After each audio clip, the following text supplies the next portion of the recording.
వందే మాత్రం. నేను మీ జర్నలిస్ట్ నవత. సంక్రాంతి పండుగకు హైదరాబాద్ నుంచి విజయవాడ వెళ్లే ప్రయాణికుల కోసం తెలంగాణ ప్రభుత్వం ఒక గుడ్ న్యూస్ చెప్పింది. తెలంగాణ ప్రభుత్వం ఇచ్చిన బంపర్ ఆఫర్ ఏంటంటే, హైదరాబాద్ నుంచి విజయవాడ వైపు సాగుతున్న ప్రయాణికులకు టోల్ ఫీజ్ మినహాయింపిస్తోంది. రాష్ట్ర రోడ్ల భవనాల శాఖ మంత్రి కోమటిరెడ్డి వెంకటరెడ్డి, కేంద్ర రోడ్డు రవాణా శాఖ మంత్రి నితిన్ గడ్కరీ మరియు ఎన్హెచ్ఏఐకి ఒక లేఖ రాశారు.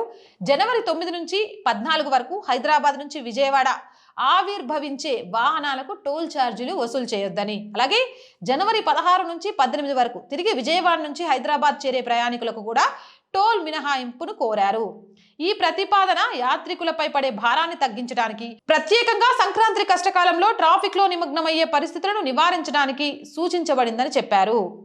ప్రతి ఏడాది సంక్రాంతికి హైదరాబాద్ విజయవాడ జాతీయ రహదారి NH-65 అత్యంత రద్దీగా మారుతుంది. పతంగి, కోర్లపహాడ్, చిల్లకల్లు వంటి టోల్ ప్లాజాల వద్ద వాహనాలు గంటల తరబడి నిలిచిపోతాయి.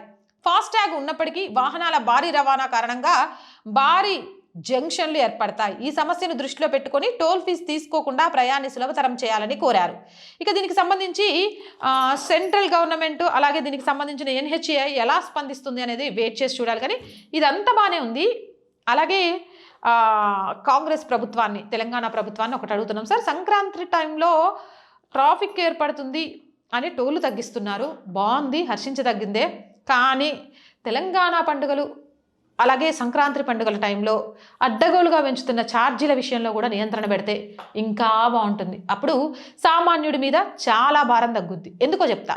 ఒక బస్సు, ఒక కారులోనో వెళ్ళే ప్రయాణికులకు ఒక టోల్ 150 రూపాయలు, మొత్తం మీద 400 ఖర్చు అవుతుందేమో. కానీ ఒక బస్సు ఎక్కెళ్ళే ఒక కుటుంబానికి మీరు 1.5% పైసలు వసూలు చేయడం వల్ల వాళ్ళ జీతంలో సగం ఛార్జీలకే పెట్టుకోవాల్సి వస్తుంది. కాబట్టి తెలంగాణ, ఆంధ్ర వెళ్ళే పండుగ సెలబ్రేట్ చేసుకునే ప్రతి ఒక్కరికి మీరు సహాయం చేయాలనుకుంటే బస్సు ఛార్జీలను పెంచకుండా ఉండండి. మరి అది కూడా చేయగలుగుతారేమో ఆలోచించండి. జై హింద్, జై భారత్.